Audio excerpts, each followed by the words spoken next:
मुझे पैसे दो ना। बाहर बायोस्कोप वाला आया है। अरे क्या हुआ देव बेटा? मुझे बाहर बायोस्कोप वाला आया है, मुझे बायोस्कोप देखना है। अरे थोड़ा सब्र करो, सांस तो लो। जल्दी करो ना पापा। अरे बेटा, थोड़ा सब्र तो करो। पापा वो चला देव जल्दी जाएगा। आ, देव जल्दी। अरे जरा इसको पैसे तो दो। लो बेटा, ये लो पैसे।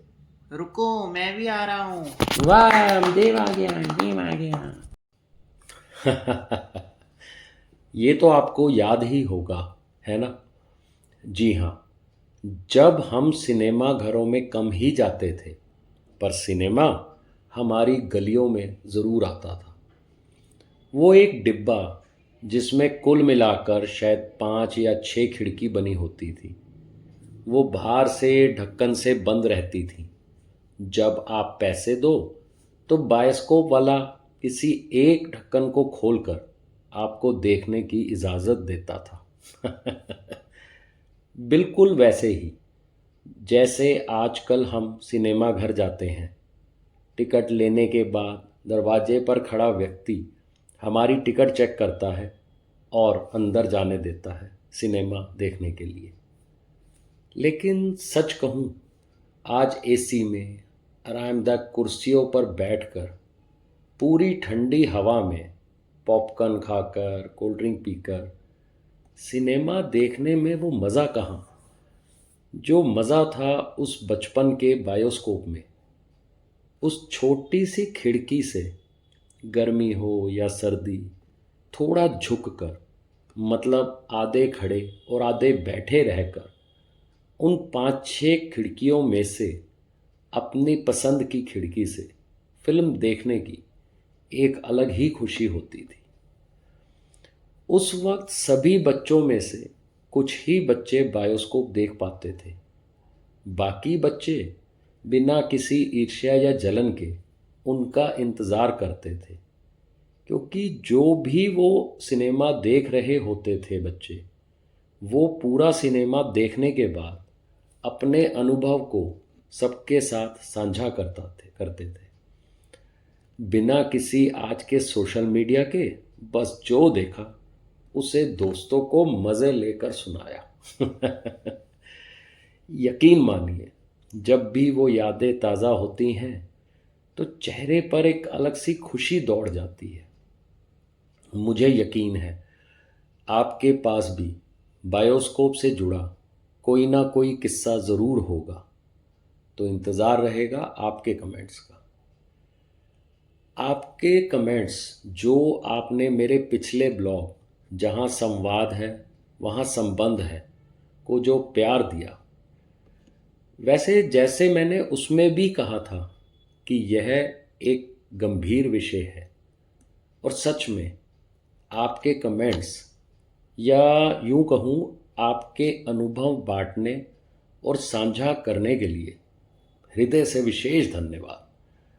आप सभी ने अपने संदेशों के ज़रिए मुझे ये हौसला दिया है कि हमारा यह परिवार हर तरह के मुद्दों के लिए तैयार है और उस पर बात करने के लिए तत्पर भी है। हाँ, आज थोड़े माहौल को हल्का रखने के लिए मैंने विषय ज़रूर बदला है, लेकिन यकीन कीजिए वह हर गंभीर मुद्दा जो हमारे परिवार के लिए ज़रूरी है, आने वाले समय में हमारी बातचीत का हिस्सा बनता रहेगा। अलका महेंद्रू जी, आपका प्यार ही मेरे लिए सबसे बड़ा तोहफा है। आप हमारे परिवार का अभिन्न हिस्सा हैं। अब इस परिवार की तरक्की तो फिर पक्की है। परमजीत कौर जी, मैं जो कुछ भी बोल पा रहा हूँ वो इसलिए क्योंकि ये बातें इस परिवार के सदस्यों की दिल की बातें हैं और ये हर दिल तक पहुँच रही हैं। प्रीत गागर जी, रितु गोयल जी, सच कहूँ तो ये आवाज़ मेरी है, पर शब्द शब्द तो आप सभी के ही दिए हुए हैं। गुड़िया कल्याण जी, इस सफ़र का हिस्सा बने रहिए। आप लोग ही इस परिवार की शान जान हैं। संगीता सिंह जी, आप बिल्कुल सही कहती हैं। तुलना तो छोड़नी ही पड़ेगी, क्योंकि किसी भी दो लोगों की तुलना संभव ही नहीं है। सुरिंदर कौर जी, सीमा सरोज जी, आशा झा जी, आप सभी का बहुत धन्यवाद। यह अच्छाई, यह अपनापन आप सभी पारिवारिक सदस्यों की वजह से ही है। मीना सिंगला जी, यह हम सभी का ही कर्तव्य है कि हम समझें और इस समझ को आगे बढ़ाएं कि बच्चों पर बिना वजह का दबाव ना डाला जाए। ये हमारे ही बच्चे हैं जिन्हें हमसे सबसे ज़्यादा प्यार और सहयोग की ज़रूरत है। आपकी सकारात्मक सोच के लिए हृदय से धन्यवाद। इला भटनागर जी, सच में आपका किया हुआ प्रयास इस परिवार के सभी लोगों के लिए एक सार्थक विकल्प प्रस्तुत करता है। बाकी जैसा सभी अपनी सहूलियत के अनुसार कर पाएं वही सबसे उत्तम है। यकीन मानिए, आप सबके कमेंट्स साझा करने में मुझे खुद ऐसा एहसास होने लगा है जैसे हम सब एक संयुक्त परिवार में मिलकर बैठे हैं और हर कोई अपनी उम्र और तजुर्बे के आधार पर परिवार को कुछ ना कुछ सिखा भी रहा है और अपने अनुभव भी बांट रहा है। अगर हमारे इस प्रयास से किसी एक इंसान की सोच में भी सकारात्मक बदलाव आता है तो यही हमारा सबसे सफल प्रयास होगा।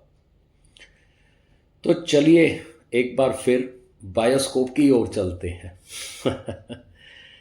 जहाँ तक मुझे याद आ रहा है, और मैं इसमें सही हूँ या नहीं ये आप कमेंट करके ज़रूर बताइएगा, कि बायोस्कोप में हर बार एक ही पिक्चर चलती थी और गाना भी वही एक ही होता था।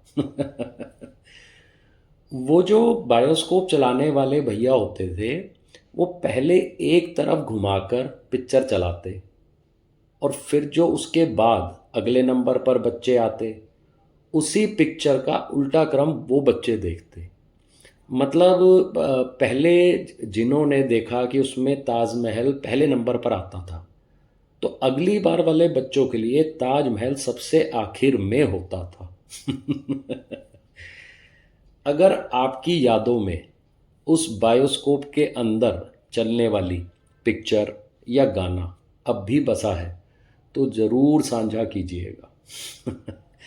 एक बात और याद आ गई, वो बायोस्कोप जिसमें 5-6 खिड़की होती थी तो एक साथ 5-6 बच्चे उसको देख सकते थे।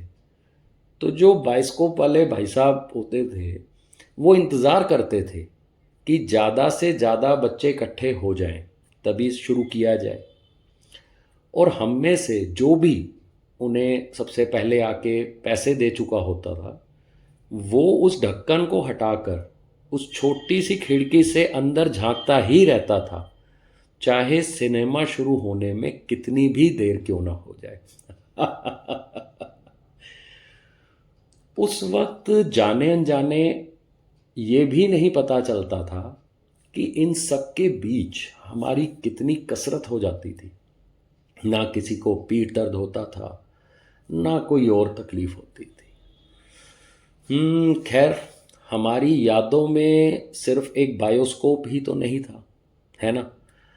आपको भी ज़रूर बहुत सारे और लोग याद आ रहे होंगे, जैसे वो एक भैया जो सर पर एक छोटी सी टोकरी में गोलगप्पों की पूरी दुकान लेकर आते थे।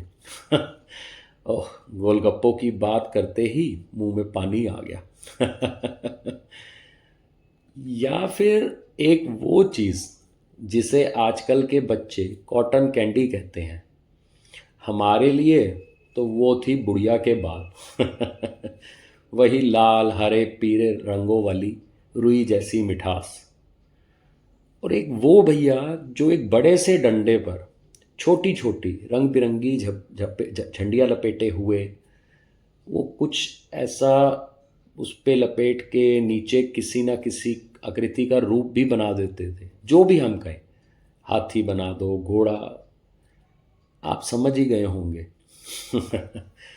अब बारी आपकी है, जो भी आपको याद आ रहा है, वो शब्द, वो वाक्य, वो पल मुझे दीजिए, ताकि मैं उन्हें आवाज़ दे सकूं, हम सब के इस परिवार के लिए।